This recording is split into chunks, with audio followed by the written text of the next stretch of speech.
Bien, buenas tardes hermanos y amigos que nos ven por este canal. Para nosotros siempre será un privilegio, un placer, un honor poder exponer la palabra de Dios. Siempre. Esta vez quiero comenzar una serie acerca del reino de los cielos. ¿Por qué este tema, pastor? Bueno, porque viene a mi mente una debilidad que consigo en las congregaciones, en los hermanos, y es el concepto del reino de los cielos. Y el concepto del reino de los cielos es que mucha gente se considera o pentecostal, o bautista, o de obice, o libre, o alguna denominación. Entonces parece que el enfoque, ¿verdad? La cosmovisión es muy pequeña. Y yo creo que necesitamos redimensionar esa cosmovisión, no solamente bíblicamente, sino que particularmente cada quien tenga con plena claridad y certidumbre que más allá de la doctrina o la denominación a la cual pueda pertenecer, existe el evangelio del reino. El evangelio es la buena noticia, decimos, es una buena noticia. ¿Cuál es la buena noticia? Que el reino de los cielos se ha acercado. Esa fue la buena noticia que comenzó a expandirse, ¿verdad? Y que fue profetizada por el profeta Isaías allá en los años 740 a.C. Entonces, esto tendría cumplimiento en la venida de Cristo, pero a la vez, después de la venida de Cristo, esa luz que resplandeció camino del mar vendría a ser la luz que resplandecería en nuestros corazones, igual como lo sucedió al pueblo de Israel. Siempre que veamos la iglesia, tenemos que ver de forma retrospectiva al pueblo de Israel, ¿verdad? O cuando veamos al pueblo de Israel, veamos de forma profética a la iglesia de hoy y particularmente a cada uno de nosotros. Entonces, hay un concepto que es fundamental. ¿Cuál? El evangelio del reino. ¿Cuál es el evangelio? La buena noticia. ¿Cuál es la buena noticia? Que el reino de los cielos se ha acercado a la tierra. Esa es la buena noticia. Y esa noticia la vamos a definir en este sentido. El reino, un reino es un sistema de vida, una forma de administrarse una población. Tiene que tener entonces una etnia, un grupo con una cultura, con un lenguaje. Tiene que tener un mandatario, ¿verdad? Bien sea renovado, permanente, como sea, pero tiene que haber alguien que preside, ¿verdad? Tiene que haber alguna legislación que se constituya como en el órgano que hace que sea convivible la vivencia entre los ciudadanos, ¿verdad? Y necesita un rey, necesita un territorio, necesita una lengua y necesita un pueblo. Necesita un pueblo sobre los cuales pues ejerce la autoridad el rey a través de su legislación o su constitución nacional. Hoy día no lo llamamos reino, sino lo llamamos naciones. ¿Se acuerdan, por ejemplo, cuando el diablo en la tercera tentación le presentó a Jesús los reinos de la tierra? Dice, le presentó los reinos de la tierra. Hoy día le presentaría las naciones de la tierra.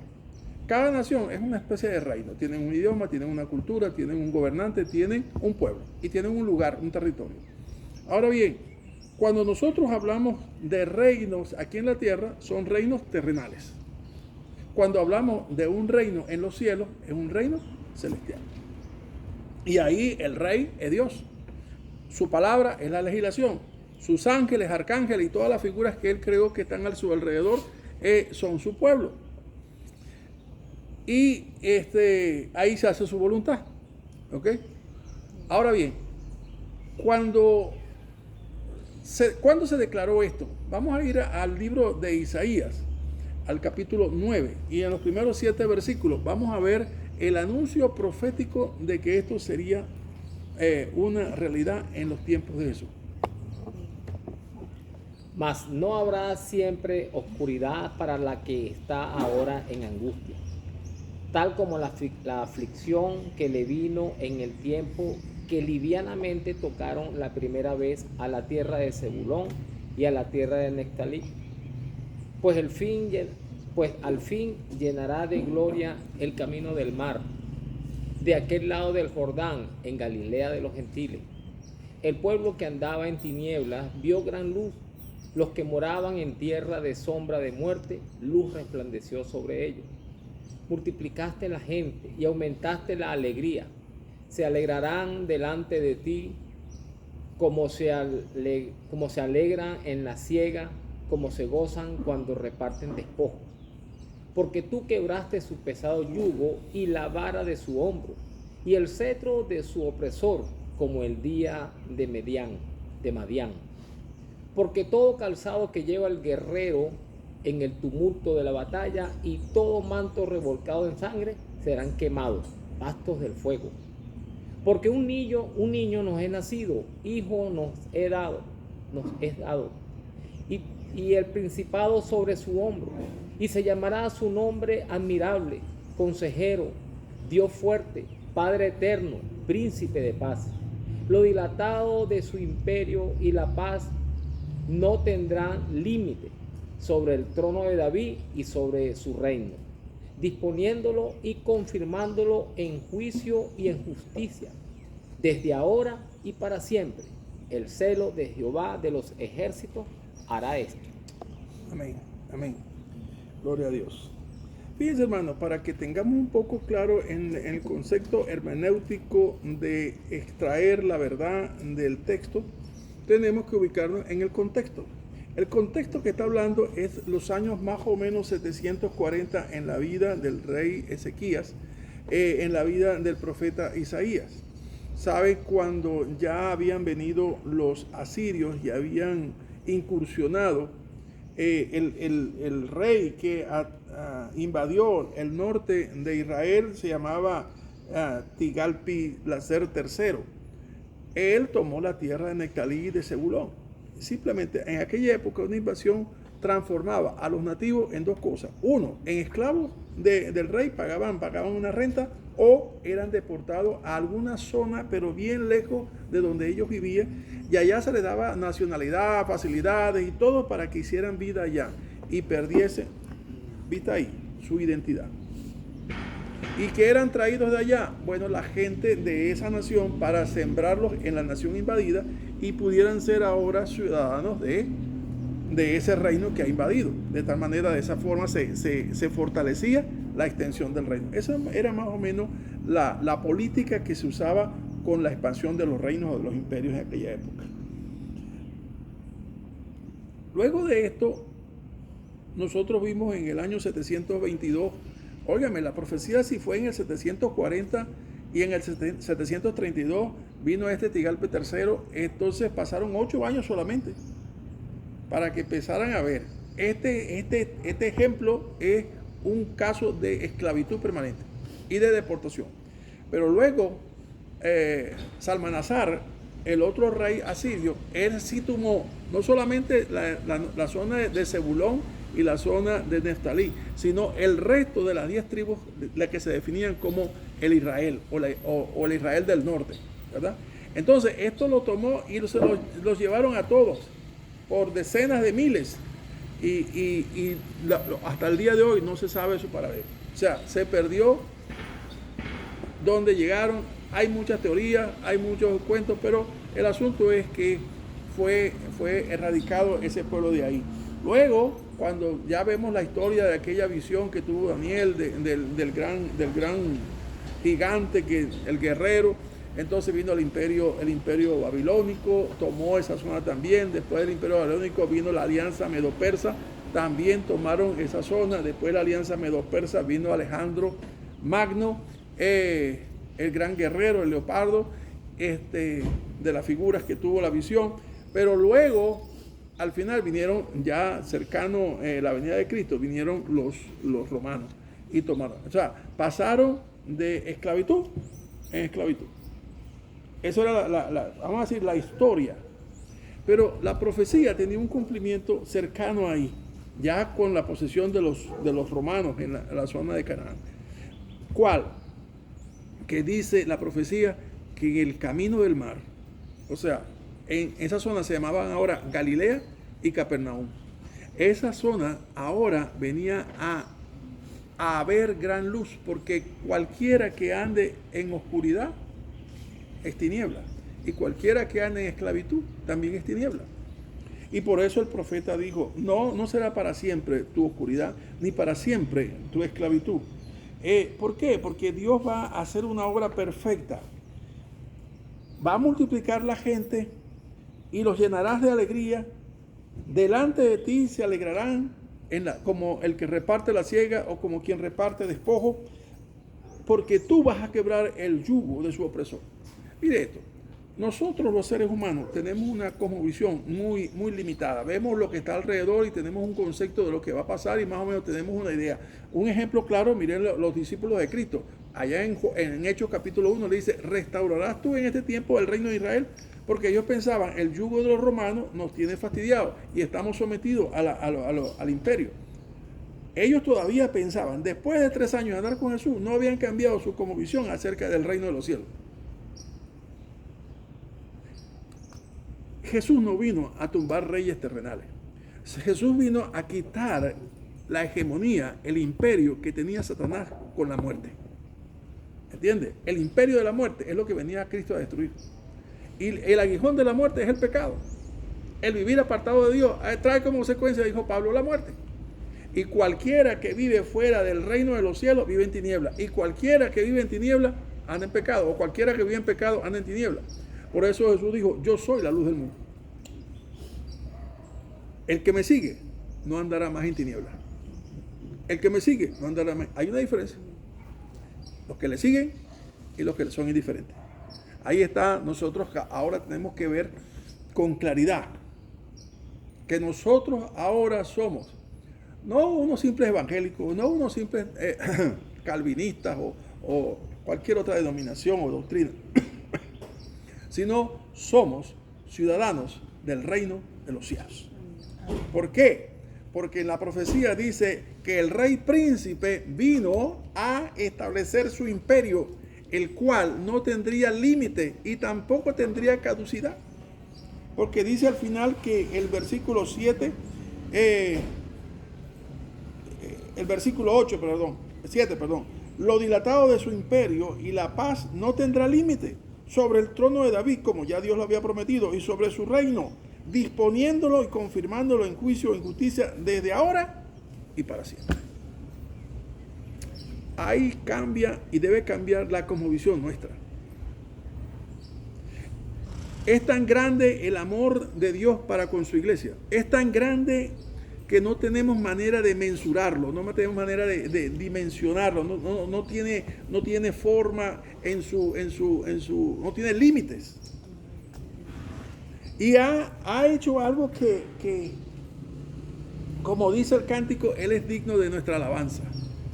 Porque no tomó en cuenta su linaje, el ser Dios como cosa que aferrarse, sino que se despojó voluntariamente de su condición. Usted y yo no sabemos lo que es eso. En verdad no sabemos lo que es eso. No tenemos idea, ni siquiera hemos tenido un sueño para ver en qué consiste, cómo fue eso. ¿Se acuerda cuando Él le dijo al Padre, Padre, devuélveme la gloria que tuve contigo antes que el mundo fuese? O sea, la misma gloria del Padre es la gloria del Hijo. Él se despojó de su gloria. Cuando Juan medianamente le es revelado la gloria del que está sentado en el trono, él no haya con qué asociarlo en lo que él conoce en la figura humana. Entonces le da como una imagen de un material, de un mineral, un crisólito, una esmeralda, un rubí, en fin, es algo sublime. También Daniel cuando lo ve en esa visión del capítulo 6 de Daniel, de Isaías, él se queda caído como muerto. Dijo, ¿por qué? Porque mis ojos, siendo yo hombre impuro de labios y habitando en medio de un pueblo de labios inmundos, mis ojos han visto al Rey, al Señor de los señores. Hermano, ¿qué quiero con estos mensajes? Hermano, uno, que su autoestima se eleve, ¿me entiende? Porque usted no es cualquier evangélico. Usted decide qué nivel tiene. Es verdad. Si usted quiere glorificar a Cristo con su vida, bueno, tome en cuenta lo que le estoy diciendo. Más que cualquier iglesia donde usted se congregue, más que cualquier gran pastor que usted tenga como pastor, más que cualquier denominación que usted defienda, usted es un ciudadano del reino de los cielos. Y eso tiene más trascendencia que lo que usted y yo podamos imaginar. Vayamos al Evangelio que cité en Mateo capítulo 7, Mateo capítulo 3 y Mateo capítulo 4. Luis. En aquellos días vino Juan el Bautista predicando en el desierto de Judea y diciendo: arrepentíos, porque el reino de los cielos se ha acercado. Capítulo 4 del 1 al 7, del 12 al 7, perdón. Del 12 al 7. Cuando Jesús oyó que Juan estaba preso, volvió a Galilea. Y dejando a Nazaret, vino y habitó en Capernaum, ciudad marítima, en la región de Zabulón y de Neftalí, para que se cumpliese lo dicho por el profeta Isaías cuando dijo: tierra de Zabulón y tierra de Neftalí, camino del mar, al otro lado del Jordán, Galilea de los gentiles.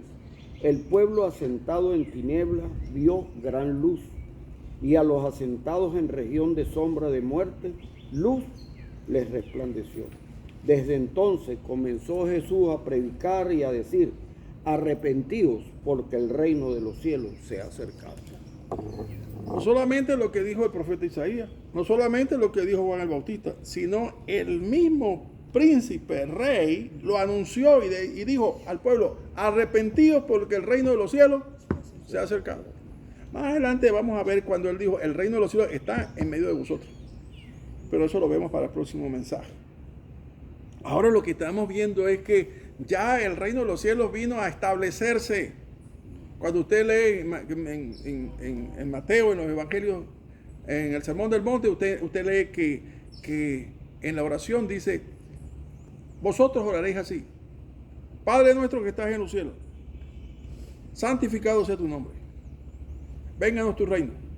Ahora viene, dice: hágase tu voluntad en la tierra como en el cielo. O sea, establece tu reino y establece tu autoridad aquí, en la tierra. Y eso es lo que Cristo vino a hacer, a establecer el reino de los cielos aquí en la tierra, de tal manera que aquí estamos nosotros, ciudadanos del reino de los cielos, predicando aquí en la tierra el evangelio del reino. El reino de los cielos está en medio de nosotros. Aleluya. Nosotros somos el evangelio del reino, nosotros somos los ciudadanos del reino. Fíjense esto quizás a algunos no les cuadra muy bien. Vamos a ir a un encuentro de Jesús con un hombre llamado Nicodemo, para que vean esta experiencia. Juan capítulo 3, desde el versículo 1 al 6. Había un hombre de los fariseos que se llamaba Nicodemo, un principal entre los judíos. Este vino a Jesús de noche y le dijo: Rabí, sabemos que has venido de Dios como maestro, porque nadie puede hacer estas señales que tú haces si no está Dios con él. Respondiendo Jesús y le dijo: de cierto te digo, que el que no naciere de nuevo no puede ver el reino de Dios. Nicodemo le dijo: ¿cómo puede un hombre nacer siendo viejo? ¿Puede acaso entrar por segunda vez en el vientre de su madre y nacer? Respondió Jesús: de cierto os digo, que el que no naciere del agua y del espíritu no puede entrar en el reino de Dios. Lo que es nacido de la carne, carne es, y lo que es nacido del espíritu, espíritu es. Hermano, mire, para tomar y para una persona que tenga una identidad de su nacionalidad, le preguntan: ¿dónde nació? Y usted dice: nací en Colombia, nací en Venezuela, nací en Chile, nací en Canadá, nací en Alemania. Entonces, según el lugar donde nació, es su origen. Entonces será colombiano, será canadiense, será chileno, en fin. Bueno, quiero decirles esto: para que un hombre sea ciudadano del reino de los cielos, tiene que nacer en el reino de los cielos. Ah, no, pero estamos en la tierra. Ya va. Usted ahora, cuando hace esta declaración, mire, usted y yo hemos sido escogidos por Dios desde antes de la fundación del mundo. Aleluya. ¿Para qué? Para que un día, cuando la palabra de Dios llegó a nuestras vidas y fue como un clarín, ¿verdad? Como un clarín, una corneta a las 5 de la mañana cuando despierta a los soldados. Ese clarín también fue como un faro, ¿verdad? Que alumbró nuestras tinieblas y resplandeció nuestro corazón y pudimos ver la gloria de Dios en la persona de Cristo, 2 Corintios 4:6. Eso es lo que a nosotros nos ha acontecido ahora. Cualquiera que pudiera ser musulmán hay una forma, la Shaddai, él declara que Dios, Alá, es el único Dios que hay y Mahoma su profeta. Si hubiera sido judaizante, entonces usted va a declarar algo similar en el sentido que usted va a tener clases por un año, usted va a ser examinado, usted tiene que circuncidarse y al final tiene que ser bautizado. Pero en ninguno de ellos le dice que ahora usted es ciudadano del reino de los cielos. En ninguno de ellos le dice que usted ha nacido de nuevo. Solamente en el evangelio del reino. Usted es ciudadano. ¿Cuáles son los requisitos? Mire, para que entendamos que la soberanía es de Dios, reside en Dios, y que la soberanía es totalmente de Dios, dice el Señor Jesucristo que el Espíritu Santo convencerá. Cuando nosotros estamos en el mundo, nos convenció de pecado, justicia y juicio. De pecado por cuanto no creen en mí. ¿Entiende? Lo demás no nos interesa. Pero el punto que nos toca a nosotros es por qué estamos en pecado o por qué estuvimos en pecado. Porque no creíamos en el Hijo de Dios. Desde el momento en que el Espíritu Santo nos convenció, nosotros seguimos caminando por estos mundos ribereños, haciendo rubieras y cosas raras. Pero ya estábamos preparando Dios el día, el momento en que, vengan acá. Usted no se ha sentado, por ejemplo, a pescar alguna vez y usted piensa que un animal abajo le pica y muerde el anzuelo y usted le deja que ruede y ruede. Bueno, así hace Dios. Él no deja que ruede, pero ya cuando llega un momento, Él jala la cuerda y dice, hasta aquí, y nos saca del mundo. Bueno, lo mismo ha hecho Dios con nosotros. Esta experiencia de Nicodemo fue trascendental. Al final, él fue un discípulo de Cristo. Este Nicodemo. Ahora, nosotros hemos nacido de nuevo, no solamente por la obra del Espíritu Santo que nos convenció, sino por algo también tan fundamental como lo primero, la palabra. ¿Qué dice Romanos capítulo 10, verso 8? Dice así, ¿qué dice? Cerca de ti está la palabra, en tu boca y en tu corazón. Y esta es la palabra de fe que predicamos, que si confesares con tu boca que Jesús es el Señor y creyeres en tu corazón que Dios levantó a los muertos, serás salvo. Ese es el punto. Con el corazón se cree para la justicia, pero con la boca se confiesa para la salvación. Ese es el punto. Esa confesión de Cristo como Señor no es de hombre. Esa confesión de Cristo como Señor es el efecto que provoca el Espíritu Santo cuando nos revela nuestra condición de pecado y nos provoca el arrepentimiento. Si no hay arrepentimiento, no hay conversión. Entonces lo que hace el Espíritu Santo es revelarnos la verdad de nuestra condición, uno. Y segundo, provoca en nosotros el arrepentimiento. Y tercero, provoca en nosotros que confesemos a Cristo. ¿Sabe por qué? Porque la palabra en Corintios dice que nadie llama a Jesús Señor si no es por el Espíritu. Esa es la obra de Dios que hace en nosotros. Eso es lo que quiero que usted ahí donde está oyendo, viendo su mensaje, cobre ánimo, hermano. No importa las circunstancias que tengamos que vivir en Venezuela o donde quiera que usted esté. No importa lo que en el mundo pase. El mundo va a pasar y las cosas del mundo, de este cosmos, de este sistema, van a terminar porque el Señor dijo que habrá un fin, habrá un día del fin de este mundo. Y que Él vendrá por lo suyo. Él lo dijo claramente en Juan 14:1 en adelante, dice, creéis en Dios, creéis también en mí. En la casa de mi Padre muchas moradas hay. Si no fuese así, os hubiera dicho, voy pues a preparar lugar para vosotros. Y cuando prepare ese lugar, vendré otra vez y os tomaré a mí mismo, para que donde yo estoy, vosotros también estáis. Allá en Juan 17, Él le dice al Padre en esa oración, Padre, los que me has dado, quiero que estén conmigo para que vean mi gloria. O sea, son mis amados. Son mis amados, los que tú me diste, yo los cuidé y los cuidé en tu nombre. Ahora, Padre, ellos están en el mundo, pero no son del mundo. Yo te ruego que los cuides. Ahora que yo voy a ti, entonces cuídalos a él. Y por eso él le dijo, no os dejaré huérfanos, os enviaré al Consolador, el cual está con vosotros y estará en vosotros para siempre. Amado mío, alégrese, porque dice que nosotros no hemos nacido en el reino de los cielos por simiente humana, corruptible, como el óvulo y el espermatozoide, no, sino por la palabra y por el Espíritu Santo. Allá en 1 de Pedro capítulo 1, dice así, siendo renacidos no de simiente corruptible, sino incorruptible, por la palabra de Dios que vive y permanece para siempre. Quédese con esta fracción del mensaje. Dios le bendiga donde quiera que esté y que el Señor pues le provoque el deseo de escudriñar más acerca del Evangelio del Reino.